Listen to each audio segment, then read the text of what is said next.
Hey guys, welcome back to our channel. Ang panibagong video tayo about sa pagto-troubleshoot ng Mazda. Ang problema nga nito is nag-check engine siya. Then parang may rough idling siya na times, lalo kapag mainit yung engine. Ngayon, dito tayo sa General Trias Cavite. Iscan natin kung ano yung makikita na trouble code.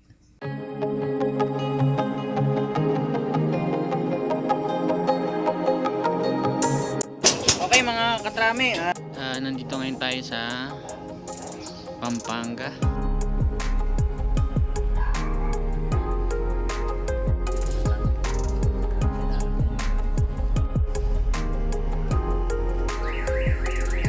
Idle air control malfunction. Test natin na may kuryente naman sa lahat ng ignition coil pati si spark plug. Okay guys, ayan, okay na. Matining na yung takbo.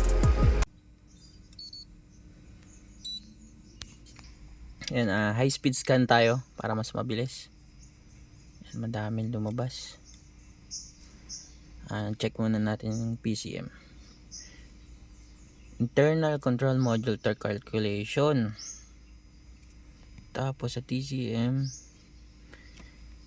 invalid data received from ECM and PCM. Transmission problem to. Invalid data received from ECM and PCMA. Ito yung speaker amplifier kasi dito nagkakaroon din ng problem yan, sabi ni sir. Pero dito muna tayo magpo-focus sa fault code na ito. Almost the same sila mga problem. Ito lalo na yung P061B torque calculation. Ito natin. Punta tayo dyan sa read data stream.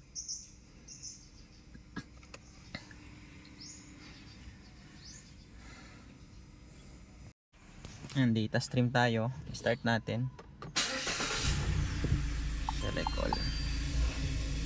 Kakaroon daw ng rough idling eh.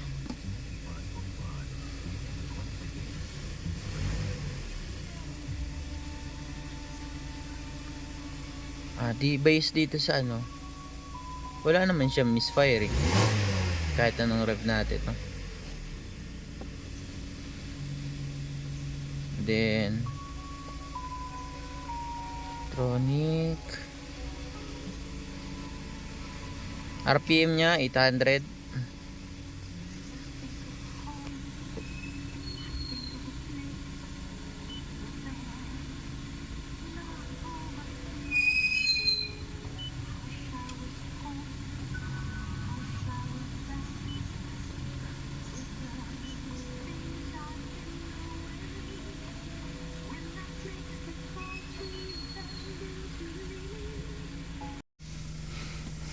Ngayon, try muna natin i-delete to.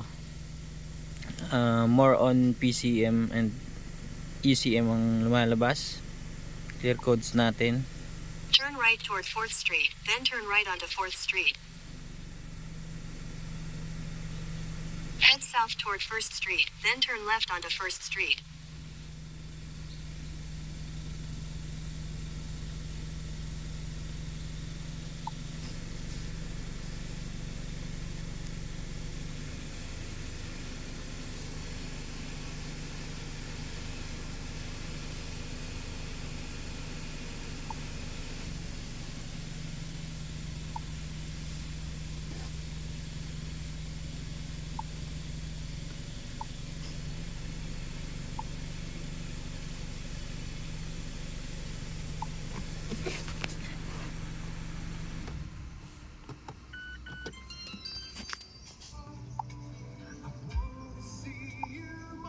Ganda ng tugtog.